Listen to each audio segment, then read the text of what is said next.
Getting a home inspection and an appraisal could save you thousands of dollars on the purchase of your new home. In this video, I'm going to go over what they are and why they're important. And if you stay till the end of this video, I'll tell you how you can get a free buyer's and seller's guide that'll be able to help you out as well. So what is a home inspection? A home inspection is basically once you get under contract on a house, you get a short period of time to have a licensed professional come in and check out the overall condition of the house. Some of these various inspections that you could have are general inspection, which I recommend every person do regardless of the age of the house.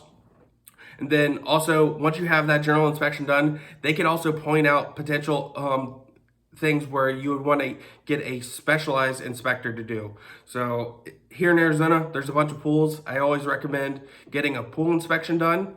And then you could get a roof inspection, you could get an AC inspection, or even like a sewer line inspection.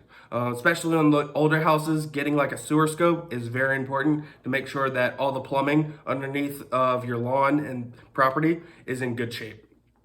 So what does this actually do once you get those inspection reports back? So this is another negotiating aspect you have with the seller.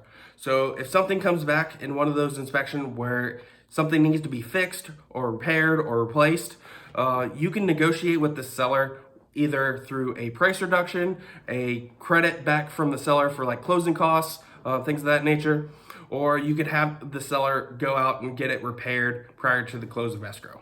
My personal recommendation is to either do a price reduction or a seller credit. Then once you go and close on the house, you can go and hire the professionals that you want to have the work done. Another aspect of this is maybe during those inspections, something comes up that is something you absolutely just don't want to deal with. Whether there's a major roof leak that's going to cost you tens of thousands of dollars to fix, maybe it's a foundation issue, something major with the house where it just doesn't even make sense to buy it. If you have a due diligence contingency in the offer, in the contract you have with the seller, you can go in and back out of that house and get your earnest money back. The only thing that you're out is the cost to do the inspections. So that is an overview of what an inspection is, why it's important, when it happens, and how it can save you thousands of dollars potentially on the purchase of your new home. Is a very crucial negotiation point for you with the seller. Next, let's jump into what an appraisal is and how it's different from an inspection. So what is the difference between an appraisal and an inspection? So as I mentioned, an inspection is basically you going in and checking the condition of the house, seeing if there's anything major wrong with it that you need to get fixed or repaired prior to move-in or after you move in. That way you know the general idea of what the condition of the house is. Now for an appraisal, this is a third party that goes in and determines the market value of the house to make sure that you're not overpaying for it. So anytime you're going through a loan process with a conventional loan, an FHA loan, a VA loan, the lender that you're working with is going to require an appraisal to be done. This ensures that they are safe to lend you that money. In an ideal world, the appraisal that comes back, whatever that market value is, it is at least at the point of the agreed upon price you have with the seller. And sometimes if you get a really good deal on a house, that appraisal could come in over the agreed upon purchase price. So that's instant equity in your pocket. Now, in the worst case scenario where an appraisal comes in low, you've got a few different options depending on how you have your offer written up. If you have an appraisal contingency included in your offer, you do have a stronger negotiating point at this time.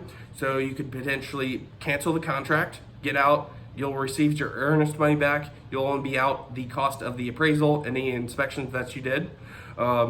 You could decide to cover the cost, the gap between the appraisal value and the purchase price. So that'd be extra money out of your pocket at closing. Or the other option is use that low appraisal value to negotiate with the seller to bring down the purchase price. A lot of times you'll see people kind of meet in the middle of current purchase price and the appraisal value. Sometimes if a seller really wants to sell their house, they'll come all the way down if they really want to get their house sold. So you want to make sure that you know your options going into it, because this could potentially cost you more money out of pocket or even save you thousands of dollars if you can get that purchase price down from the sellers. So those are the key differences between an appraisal and an inspection. Both of them are very important when you're going through the home buying process. They're gonna make sure that your house is in good shape or you can potentially get repairs on it.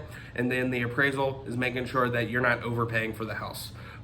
Here in the Phoenix area for the last 12 months, it was a very hot and crazy time where people were waiving their appraisal contingencies. And that appraisal is basically, you're just locked in regardless. But here, things are slowing down a little bit. So you get that, the buyers are getting that negotiating power back. So if you have any more questions about the home buying process, the home selling process, anything about the market, I'd love to answer any questions for you. My information is down below. And as promised, if you want a free buyer's or seller's guide, there is a link in the description. It's no sign up or anything. You can just go and download it. Other than that, have a good one, guys.